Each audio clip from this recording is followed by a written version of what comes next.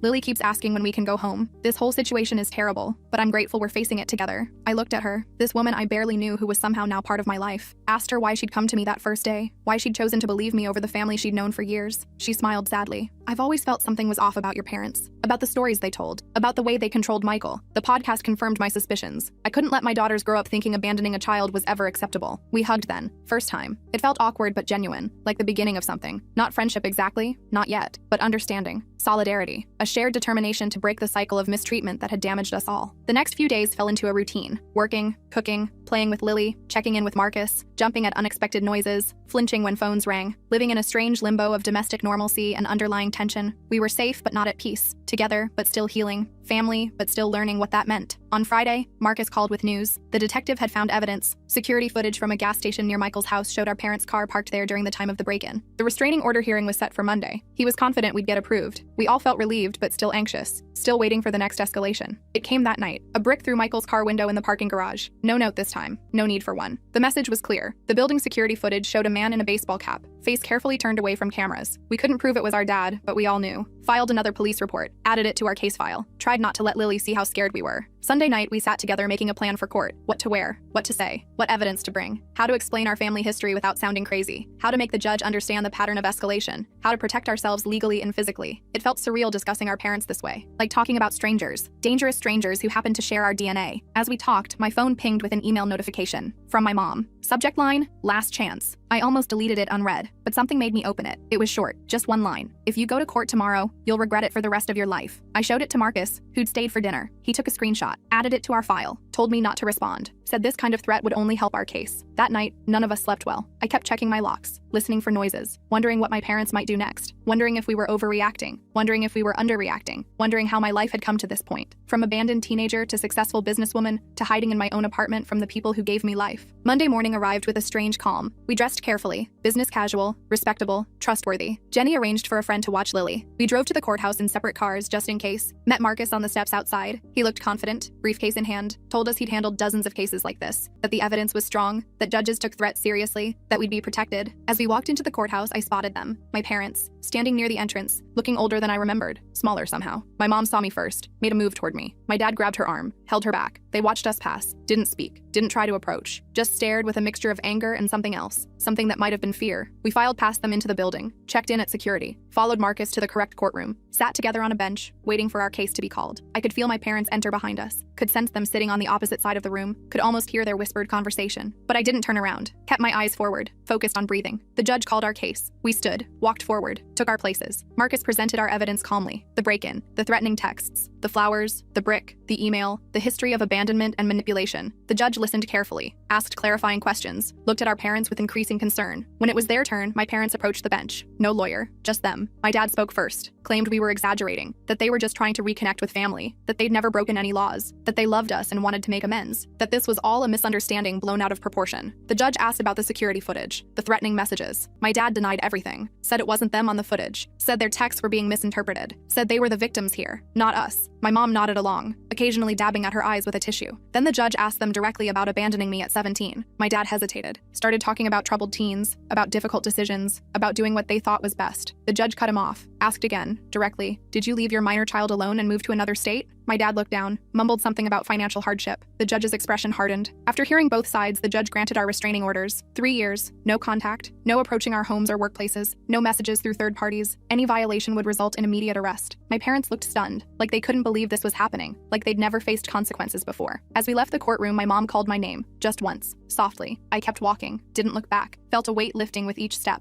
Not healing, not yet, but the beginning of it. The first real boundary that couldn't be crossed without serious consequences. Outside, Marcus shook all our hands, said we'd done well, said the orders were solid, said to call him immediately if there were any violations, said he was proud of us for standing up for ourselves. We thanked him, feeling dazed but relieved, like survivors of a natural disaster, blinking in the sunlight. Michael hugged me on the courthouse steps, a real hug this time. "I'm sorry, Emma," he said, voice breaking, "for everything, for not protecting you then, for not finding you sooner, for believing their lies, for bringing this chaos back into your life." I hugged him back, told him we were going to be okay, that we had each other now, that we could build something new, something better. As we walked to our cars, I felt my phone buzz, a text from an unknown number. I almost didn't check it, but when I did, I felt a chill. It was a photo of Lily at her friend's house, playing in the backyard, unaware she was being watched. Below it, just 4 words, "This isn't over yet." I showed Michael the text immediately. His face went white. He called Jenny, who was already on her way to pick up Lily. I told them to meet us at my apartment. Then I called Marcus from the car, my hands shaking so bad I could barely hold the phone. He told me to forward him the text and drive straight home. Said he'd call the police and meet us there. Said this was a clear violation of the restraining order. Said to stay calm, but vigilant. The drive back felt like it took forever. I kept checking my mirrors, paranoid my parents were following me. When I finally pulled into my building's garage, I sat in my car for a minute just breathing, trying to get my poop together before facing Michael and Jenny. They needed me to be strong right now. I found them already in my apartment, Jenny clutching Lily like she might disappear. The poor kid looked confused and scared. Michael was pacing, running his hands through his hair over and over. I showed them the text. Jenny started crying, said they'd been watching her baby, said she'd never forgive herself if something happened to Lily. Michael put his arms around them both, looking more determined than I'd ever seen him. Marcus arrived 20 minutes later with 2 police officers. They took our statements, looked at the text, made some calls, said they'd send a patrol car to the friend's house to check things out, said they'd try to trace the number, said they'd increase patrols around my building. All the right things, but I could tell they didn't fully get how dangerous my parents could be, how unpredictable, how desperate. After the police left, we sat in my living room trying to figure out next steps. Jenny suggested going to a hotel under different names. Michael thought we should drive to his cousin's house a few states away. I just sat there getting angrier by the minute. This was bullcrap. We'd done everything right, followed all the legal channels, got our restraining orders, and they were still terrorizing us, still controlling our lives through fear. I stood up suddenly. "I'm done running," I said. "Done hiding. Done letting them dictate how I live my life. They've already stolen my childhood. I'm not giving them my adulthood too." Michael looked at me like I was crazy. "What are you planning to do?" I honestly didn't know yet, but I knew we couldn't keep living like this. That night, we took turns keeping watch while the others slept. I took the first shift, sitting by my living room window with all the lights off, watching the street below. Around 2 a.m., I spotted a car I recognized, my dad's old Buick. It circled the block 3 times before parking across the street. I took pictures with my phone, then woke Michael. We watched together as our dad sat in his car, just staring up at my building, not approaching, not violating the restraining order technically, just letting us know he was there, watching, waiting. In the morning, I sent the photos to Marcus. He said it was concerning, but not technically a violation since my dad stayed in his car, away from the building. Said to keep documenting everything. Said he'd talk to the detective again. I hung up feeling frustrated. The legal system had limits. Restraining orders were just pieces of paper. They couldn't stop someone determined to hurt you. Jenny and Michael decided to take Lily to a hotel for a few days, somewhere with interior corridors and good security. I helped them pack, hugged them goodbye, promised to check in every few hours. After they left, I sat in my empty apartment feeling strangely calm, like I'd reached some kind of decision point, like I couldn't keep living in this limbo. I called Melissa, told her everything, asked her what she thought I should do. She was quiet for a minute. Then she asked me a question that hit me hard. "What do you actually want from your parents?" Not what I didn't want, not what I was afraid of, but what I actively wanted. I realized I'd never really thought about it that way. After we hung up, I made a list. What I wanted. 1, to live without fear. 2, to have a relationship with my brother and his family. 3, to stop feeling responsible for my parents' actions. 4, to be free of the past. Nowhere on that list was reconciliation with my parents. Nowhere was forgiveness. Nowhere was understanding why they did what they did. I just wanted to be free of them. That afternoon, I did something crazy. I emailed my parents. Just a short message. "I know you're watching my building. I know you're not going to stop. So let's talk. One last time. Tomorrow, noon. The coffee shop on 8th Street. Just me. No police. No lawyers. After that, you leave us all alone forever." I hit send before I could change my mind. I didn't tell Michael or Jenny. Didn't tell Marcus or Melissa. This was something I needed to do myself. For myself. I wasn't naive enough to think my parents would suddenly become reasonable people, but I needed to face them on my terms. Needed to say my piece. Needed to end this cycle once and for all. My dad replied within within minutes. Just, we'll be there. No threats, no guilt trips, just confirmation. I spent the rest of the day preparing, not physically, mentally, thinking about what I wanted to say, what I needed them to hear, what boundaries I needed to set. I slept surprisingly well that night, like making a decision had lifted some weight off me. The next morning, I dressed carefully, not to impress them, just to feel strong, confident. I took an Uber to the coffee shop, arriving 15 minutes early. Chose a table in the back corner where I could see the door but wasn't immediately visible from outside. Ordered a coffee I didn't really want. Just sat there, waiting, surprisingly calm. They arrived exactly at noon, looking older than they had in court, more tired. My mom spotted me first, nudged my dad. They walked over slowly, like they were approaching a wild animal that might bolt. Sat down across from me without speaking. We just looked at each other for a long moment. These strangers who were my parents, these people who had shaped me in ways they'd never understand. I spoke first. I didn't call this meeting to reconcile, or to give you money, or to hear excuses. I called it to make you understand one thing. It's over. You've lost. Not just the court case. You've lost me, lost Michael, lost your grandchildren, lost any chance at being part of our lives. And if you can't accept that, if you keep stalking us, threatening us, trying to force your way back in, I will destroy you. My dad started to interrupt. I held up my hand. I'm not finished. Then I pulled out my phone, showed them screenshots of all their threatening messages, the photo of Lily, the emails. I've sent copies to everyone in your lives, your siblings, your church, your neighbors, your employers, everyone. Not yet, but I will if you contact any of us again. If you come near our homes, if you so much as mention our names to anyone we knew. My mom started crying. We just want our family back. We made mistakes, but we deserve another chance. We're getting older and don't want to die alone. I looked at her for a long moment. You should have thought about that before abandoning your 17-year-old daughter, before lying to everyone about what you'd done, before breaking into Michael's house, before threatening your own grandchild. My dad got angry then. You're ungrateful. You've always been difficult. You've turned your brother against us. You owe us for raising you. I just laughed. Actually laughed in his face. Do you really think you're entitled to gratitude for doing the bare minimum as a parent for 17 years before abandoning me completely? Do you think your parenting was so stellar that I should be thanking you for it? He didn't have an answer for that. Just sat there, red-faced and silent. My mom was still crying, but I felt nothing. No guilt, no sympathy, just a cold clarity that these people were never going to change, never going to take responsibility, never going to be the parents I deserved. I stood up to leave. This is your last warning. Next time you violate the restraining order, I won't just call the police. I'll make sure everyone you know understands exactly what kind of people you really are. I have the resources to make your lives very difficult if you force my hand. I don't want to do that, but I will to protect my family, my real family, Michael, Jenny, Lily, the people I choose. As I walked away, my mom called after me. Do you really hate us that much? I stopped, turned around. I don't hate you. I feel nothing for you. You're strangers to me now, and that's your loss, not mine. I walked out of that coffee shop feeling lighter than I had in years, called Michael from the sidewalk, told him everything. He was upset at first that I'd met them alone, then concerned they might retaliate, but mostly he seemed relieved that someone had finally stood up to them directly, said he wished he'd had the courage to do it years ago. I went back to my apartment, packed a bag, decided to join Michael and his family at their hotel for a few days, just to be safe. When I got there, Lily ran to hug me. "Auntie Emma!" she called for the first time. I almost cried. Jenny hugged me too, said she was proud of me, said she hoped I'd finally get some peace. Michael just squeezed my shoulder, no words needed. We spent the next few days in a weird limbo, waiting for my parents to make their next move, checking our phones constantly, jumping at unexpected noises, but nothing happened. No calls, no texts, no emails, no sightings of their car, just silence. After a week, Michael and Jenny decided to go home, changed all their locks again, installed security cameras, made plans to put their house on the market, started looking at places closer to my city. I went back to my apartment too, back to work, back to something like normal life. 2 weeks passed, then a month. Nothing from my parents. Marcus checked in regularly, said the detective had confirmed they'd returned to their home state, said the restraining orders were still in effect, said we should stay vigilant but try to move forward with our lives. Slowly we did. Michael found a new job in my city. Jenny enrolled Lily in preschool. They bought a house 20 minutes from my apartment. We had dinner together every Sunday, started building new traditions, new memories, a new kind of family based on choice rather than obligation. I kept expecting to feel something about my parents, grief maybe, or guilt, or anger, but mostly I felt relief, like I'd finally put down a heavy weight I'd been carrying since I was 17, like I could finally focus on the future instead of the past. 6 months after the coffee shop confrontation, I got a letter, forwarded through Marcus so my address stayed private, from my mom. I almost didn't open it, almost threw it away unread, but curiosity won out. It was short, just a few paragraphs. No excuses this time, no demands, just an acknowledgement that they'd hurt me deeply, that they'd failed as parents, that they understood why I wanted nothing to do with them, that they were getting counseling, that they would respect the restraining orders, that they hoped someday I might be willing to hear a proper apology, but understood if that day never came. I showed it to Michael. He got a similar letter. We talked about it over dinner that night, about whether it was sincere, about whether it changed anything, about whether we could ever trust them again. We didn't reach any conclusions, just agreed to take it one day at a time, to prioritize our healing, to protect the family we were building. I keep the letter in my desk drawer, not because I'm ready to forgive, not because I want reconciliation, but because it represents something important. My parents finally recognizing my right to set boundaries, my right to choose who I allow in my life, my right to define family on my own terms. Last week, Lily had her 4th birthday party. Michael and Jenny invited me to help plan it. We had it at my apartment. Balloons everywhere. A cake I ordered from a fancy bakery. Presents piled on the coffee table. Lily running around in a princess dress, laughing. Jenny taking pictures. Michael grilling on my balcony, friends stopping by throughout the day, so much noise, so much joy. At one point, I stepped into the kitchen for a moment alone, just watching through the doorway as Michael swung Lily around in circles, as Jenny laughed at something a friend said, as my apartment, once so empty and quiet, filled with life and love. I thought about that note on my kitchen counter 12 years ago. You'll figure it out. And I had. Not the way they meant, but I'd figured out what family should be, what love should look like, what I deserved all along. I'm not saying everything's perfect now. I still have trust issues, still go to therapy every week, still have nightmares sometimes about being abandoned, still flinch when my doorbell rings unexpectedly, but I'm healing. We all are. Building something new from the broken pieces of our past, something stronger, something chosen, something real. Sometimes people ask if I'll ever reconcile with my parents, if I'll ever let them meet Lily, if I'll ever forgive them for what they did. I don't have answers to those questions yet. Maybe someday, maybe never. But what I do know is this: I'm not defined by what they did to me anymore.